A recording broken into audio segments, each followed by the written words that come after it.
Hi, Vancouver Opera. My name is Luka Kawabata, and I am back again with some of the recent graduates of the Yulanda M Faris Young Artists Program. We have soprano Jonelle Sills, mezzo-soprano Tufford, and tenor Cleary. I'm your resident baritone, Luka Kawabata here, and so we are representing four voice types in the grand Fach scheme of opera. My first question for all of you is, if you weren't your voice type, which voice type would you want to be in another life? I think, and this is a judgment, I think I'd want to be like a superstar bass who like coughed one day when he was 34 and like had an international career. That's what I would want to be a bass. I feel like it looks like they have a really easy time and their struggle bus is not as struggle. So I would want to be a bass. Actually, I'd like to be a bass too, just because I want to like feel what that's like in my chest, or just like any male voice type. I feel like I've officially sung like all the female voice types at this point. Yeah. Could I just be another tenor, but a different one? Like a Helden tenor would be fun. I feel like you're pretty much there, so. 10 years. You'll live your dream. Too much of a babby. Each of us have spent kind of varying amounts of time in Vancouver. It is the start of spring in Vancouver right now. I know all three of you are in Ontario, but I want to know what your favorite thing about Vancouver is when you're visiting here. First off, it's just so pretty. I mean, even if you're having a regular day just going to work, you can look out the window and see mountains. It's so floral. Like, I mean, spring in Ontario is nice because the winter is just so ugly and sad, but Vancouver is the next level. It's like there's so many blooms and there's very easy access to beautiful nature. So that's my favorite. I would say the same thing. I remember the first time I was in Vancouver, I like lost my mind every time I went outside because of the mountains. And then when the cherry blossoms start blossoming, I could not believe it. And then when they fall to the ground, you feel like you're in a Katy Perry music video because it's like you're walking on pink. I'd be like walking to like rehearsal. I'm like, oh my gosh, like this is so beautiful. It's definitely the nature is like mind blowing. It's so beautiful and it really grounds you when you're doing something as intense as a young artist program to like just see some beautiful mountains and some beautiful trees. It really, at least for me, like helps me a lot to settle my little soul. So the nature. I mean, it's going to be the same answer. Like the first time I saw the mountains there, I lost it. Love the cherry blossoms. And this one's a little bit more specific to the Yap. That house on the way from, from commercial to the rehearsal hall, that's like completely surrounded by bamboo. Oh yeah, It's so cool. Yeah. Yeah, nobody has bamboo surrounded homes in London, Ontario. No. Or like the fact that palms can like happily grow and like villa and Mandevilla can happily grow there without a greenhouse. Mm-hmm. Beautiful. Yeah, but also nice just like being that close to beaches all the time. And like Stanley Park's super close, like you can always get away even though it's a bigger city. How has where you grew up influenced the kind of artist who you are today? That's a good question. I can answer. I think for me, so technically I'm from Markham. I only say that because people who are from Toronto will drag me if I even try to say I'm from there. Until I have a residence in Toronto, I can't say I'm from there. But being like growing up in Markham and Scarborough and Toronto, just like there's so much diversity and growing up with so many different types of people has like helped me a lot with a career, and as you go out and you're meeting so many different types of people to be able to like integrate and build relationships with people who are different than you. So that's been really helpful. And then also just the culture of Toronto really influences me in like how I sing and how I tell stories. A lot of my subtext is like fueled by how I would talk to my friends and how I would like interact with my cousins, my siblings, my parents. Um, and that's definitely just like a Toronto culture thing. And it helps me to have fun when I'm practicing by myself for like 4 to 6 hours sometime. And you're like, it can be really lonely, but it helps it to make it really fun. Well, I likely had a very different experience growing up. I grew up on a farm. I went to a rural school. Classical music definitely wasn't part of the main culture. So a lot of country music and whatever was on the pop radio. So I sort of fell into classical music by chance. My parents took me to a United Church in St. Thomas, and it just happened to be that a Western prof was the music director there, who taught classical music, and I started doing school shows and things like that, and my voice sort of aligned with a more classical sound. But I mean, that being said, like in terms of where I grew up, influencing me, I mean, I had a lot of time by myself, so I think I've ended up being sort of a dreamy type. I use nature and a lot of alone time to just reflect and find a really individual approach.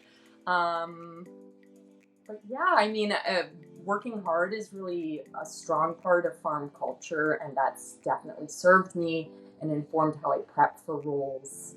I mean, I think I'm also very similar. Oh, hello, Kat. Boo! Needs his time to shine.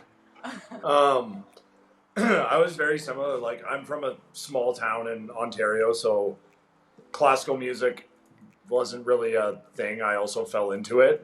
I mean, you guys know the music I listen to generally is kind of nowhere near that. Big metalhead. I don't know. I think generally just like my family, how I grew up, I'm just like very expressive. So I guess that's kind of where that led me to as an artist, because I'm not really a shy person, I guess. So I guess I guess the expressiveness, just like my family, how I grew up, is really the biggest factor there. In another life, if you never had started singing, where do you think that you'd be today? It's a big existential question. Is it a big existential that all artists and singers just like think about? Right, Like, it's true. just They got gay. Can I just put that out there? Does anyone think about that generally as they're like struggling? Oh, wow, where would I be? I feel like maybe I would be, I don't know, like a teacher maybe? I don't know what I would teach, because I'm like, honestly, I don't like teaching music, but maybe I would teach, like, I taught ESL for a bit, and I guess that goes with like being in my community of like Markham. A lot of people don't speak English as their first language. So I think maybe I'd be an ESL teacher, maybe, or like some type of community thing. I'm trying to like detach from the art, because I feel like even in teaching, there's so much art integrated.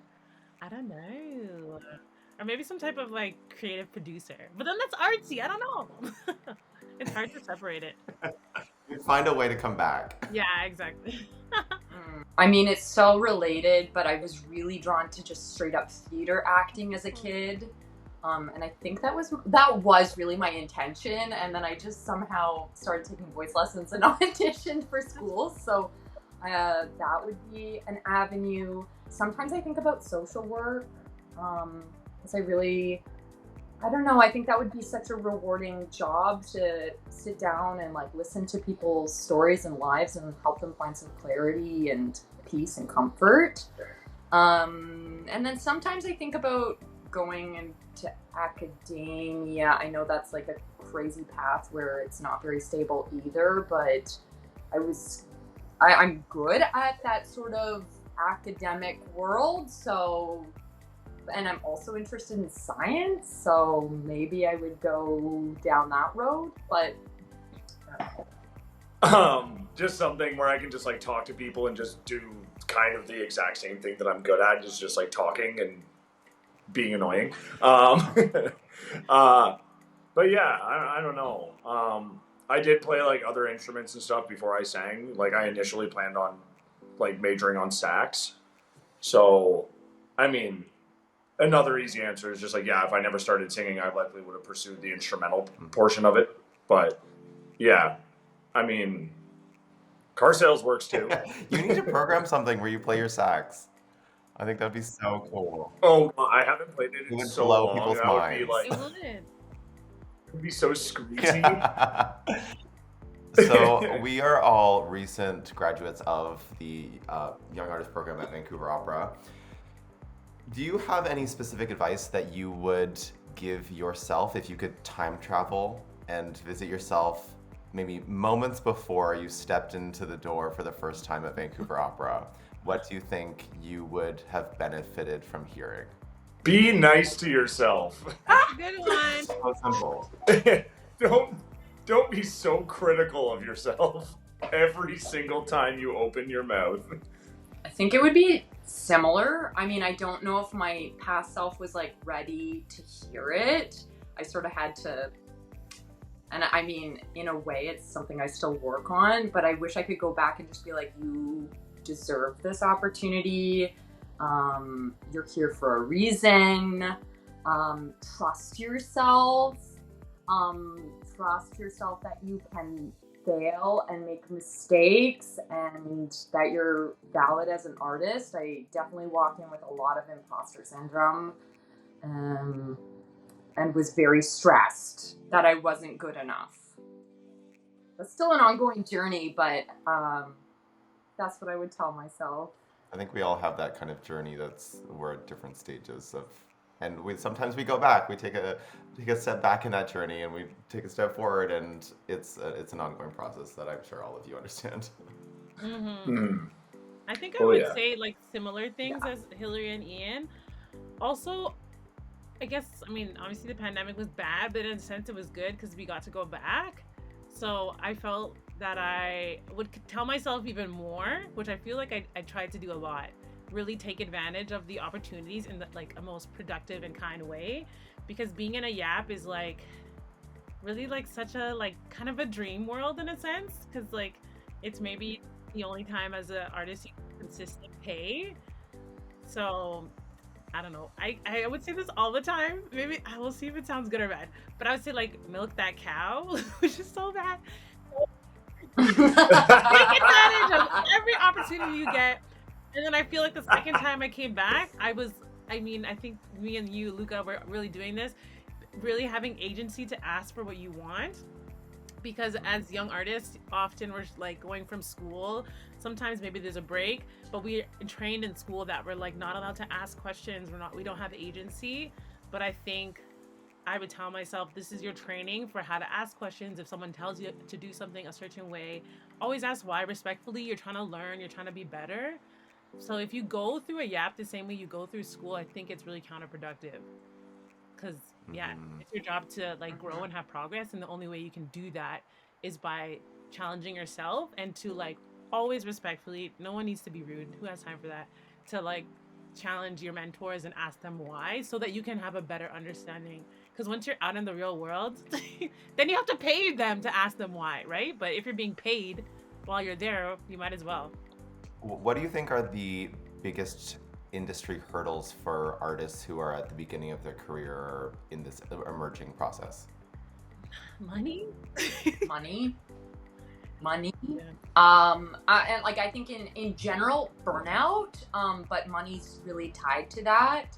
I think a lot of, and that's why I feel like so privileged that I got that YAP experience, because it's like, it's just like, it's a big step forward, and it gives you a place to grow and learn and get paid and funded and have like a little bit of spotlight for a little moment, so that you can take really important steps forward. So but even being out of that situation and having that privilege under my belt, it's still easy to burn out, and it's still very difficult to think really intelligently about finances so that you can sustainably move forward, because it's such an expensive path, and you have to keep proving yourself over and over and over again, and keep training, which is expensive. And I think that's a barrier for a lot of young artists, whether they've been in a really fancy schmancy program like a YAP or not.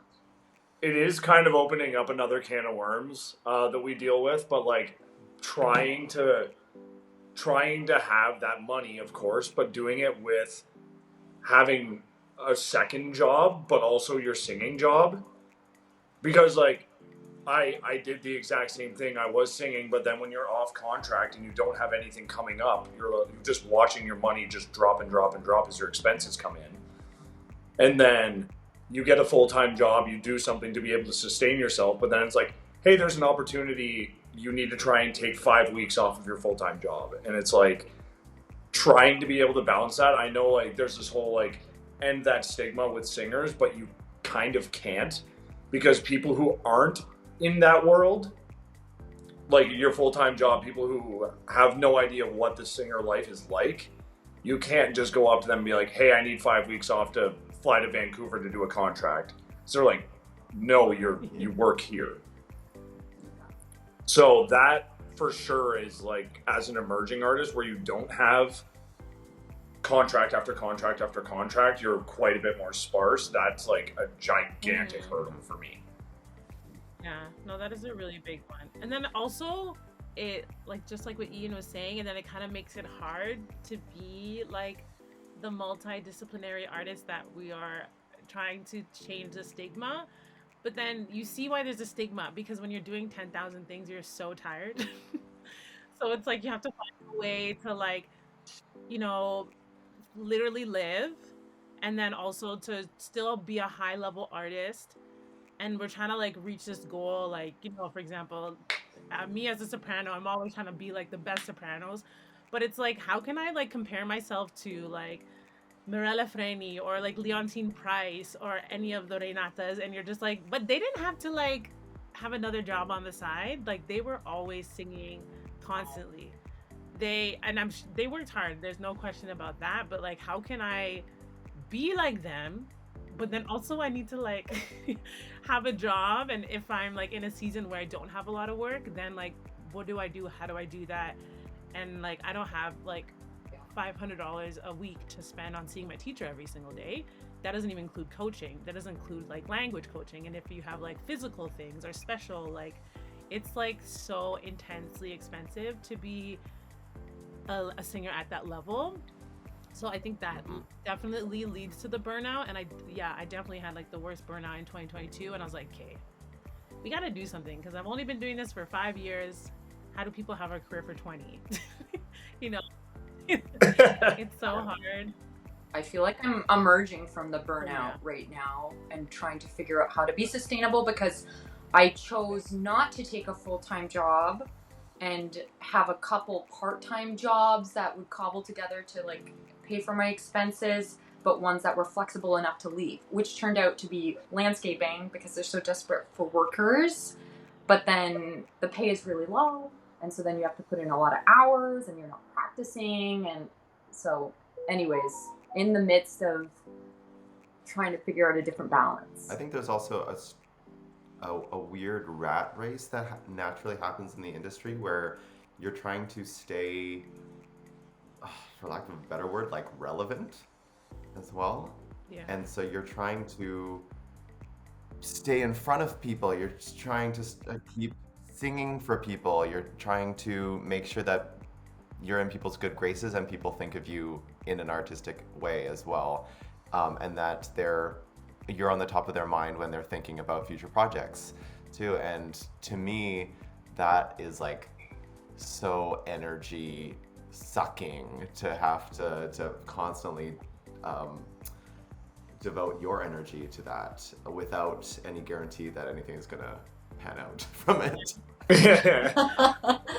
Yeah, it is hard having that, like, the no feedback coming back, like expending so much energy and then having nothing in return. It's just exhausting too. Mm-hmm. Do you think there are any ways that the industry, maybe in the past 5 years, has been improving or changing for the better?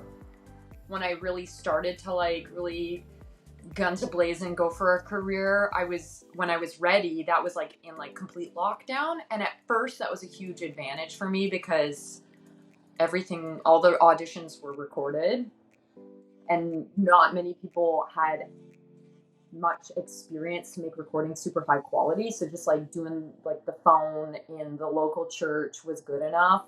And then you didn't have to spend money on auditions. But now I feel like places expect high quality audition material via video, and then you fly there for an audition. So it just, I don't know. That's the only frame of reference I have. And what I've noticed is like, oh, so I have to like make nice videos and I have to fly and spend a bunch of money so that you can hear me live. The expenses just keep growing. There is one thing that is kind of a really good jump forward. With that auditioning thing, yes, we do have to fly out to somewhere, but it was the Association for Opera in Canada having all the directors, agencies, whatever it may be, in one room. So you're not flying to 20 different places to do auditions. There was that kind of progression where it's like, yeah, they're all in one place, do one audition, and then everyone has heard you at once. Mm-hmm. That was a nice little bit of progression. So that yes, you do have to fly out there if you get the opportunity, but it definitely helped keep a little bit more money in your pocket so you're not doing 20 flights. At this time right now, if you could dream up any project, money's not an issue. Do you have an idea of what this dream project would look like? I just want to do a ring cycle. The whole thing at one time? All at once. No, I would die. I don't know if there's enough coffee in the world to keep me going through that, but yeah, no, those shows are just like crazy spectacle. So like, of course it would take a lot of money, but like I am obsessed with the music. So just being able to put something like that on would be super cool. Or something anime, but that's a whole other discussion. Oh, that'd be really cool. There are a lot of opera singers who are into it, so. I think I have this idea, like maybe 3 or 4 years ago. It'd be cool to do like a recital tour in the Caribbean, with like a Charlotte. She's from Trinidad and my family's from Guyana. So I like threw that idea to her. I was like, I don't know when this is gonna happen, but we should do this maybe in like 10 years or 5 years. So I think that could be a really cool idea to do like a Caribbean kind of like my like heritage, go back to like where my family is from and do some type of like concerts and like giving back and like school little things. I think that would be something kind of cool that I would like to do, and one day maybe. Do you sing music that is like Guyanese at all? I don't, but I should. I'm sure I can find like I know there's like folk songs that like my parents know, or like folk stories. So it'd be kind of cool. I want to find like a collaborative pianist who's like maybe from Guyana or the Caribbean, and like see how they could like contribute some ideas. Yeah, so I think that would be like pretty cool to do that in a very interactive way, like to make a recital like not just me standing at a piano. I think like having the audience a part of it, and I think that could make recitals more engaging. I don't know, but yeah. I mean, I feel like I'm pretty eclectic in my tastes, so like I'm like very happy to do different things. Like I love being in opera, I love being in concert. Lately, I've been reflecting a lot on wanting a little bit more agency in my own artistic work, because so often, you know, we bring voice to the composer's vision and the conductor's vision and the director's vision, and then you just like sprinkle a little bit of yourself in there. So I'm sort of in the brainstorm process of maybe creating some sort of recital program myself and partnering with I don't know the English language. It's a charity group that's recently formed that's pretty close to my heart. So sort of in the percolating stage, but something self-made, self-produced, and has the opportunity, also kind of like Jonelle's idea, like making something a little more interactive and feel like I have a little more artistic agency. You are some of my favorite people in the world, and I want to but I want to thank you for coming and chatting. I have one more question for all of you. It is a medium-sized question, but it's just a pleasure to like connect with all of you all the time. I know that we talk as a group all the time, and we support each other, and I feel that I have this Vancouver opera family that will kind of transcend our time in Vancouver and continue to support all of our journeys going forward. To close off this interview, my question is, how do you bring your individuality to your work, or how does your individuality affect the kind of work that you produce? I think for me, which is like helped me kind of sustain some type of sanity overall as a singer, is kind of like openness and kind of like being able to play and respond to people. That I really like the rehearsal process because of like that reason. And I find like when I go into a place with like openness and kindness, I 9 times out of 10, 9.5, always receive that back. And I feel like it helps me to be a better artist and try to like go over the hurdles, or maybe allow me to not be like perfect, as we are all trained to be so intensely. So I think that's like helped me to kind of have some groundness, and allowed me to like build a lot of trust with the people that I work with, is through like staying open to like receiving. And then also I'm training myself to also give some of my ideas as an artist. But yeah, I think openness for me. I don't know. I think when it comes to like actually performing, everything, like every emotion that I have to do on stage is definitely just informed. Like I have to draw on something. Like for example, when we did Silent Night, those kind of like really, really strong emotions, I can't really fabricate unless I draw on something that is kind of adjacent in a way. So as a performer, there's always a bit of me in it because I have to draw on something that I know. But kind of on what Jonelle was saying, just like be in the kind of outside of the actual performing itself, where like you're just like working with people, being open. I mean, you guys know, like I'm always wanting to hang out, do stuff. So just being open, I guess there are like really strong personalities in that field. So I think trying to make friends, be as nice, cooperative, like that whole leave the diva at the door thing has always been great, because then you can actually just make really good friendships. And then when you do get into another contract and you know somebody that's there, you have like such a nice starting off point because you already have somebody close. And it was like that when you and I went to Saskatoon. It was like I already had a good friend there, so it's just like it's so much easier. You have somebody there to kind of lean on. I totally agree with both of you, and I feel that in rehearsal processes with you. This is, I think it's a really cool and interesting question. And I mean, one of the hats that I wear is I'm a music teacher, which is challenging and inspiring.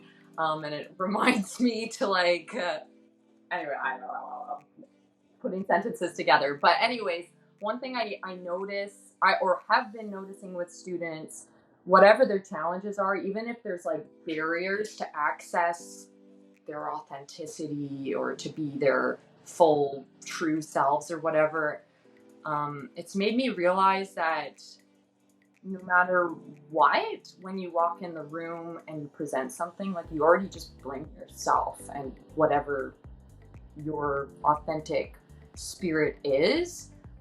And even if there are some like walls up, there's something true and authentic about that, because it brings a piece of your history or your challenges, and that kind of just, without you even trying, infuses what you're doing with who you are.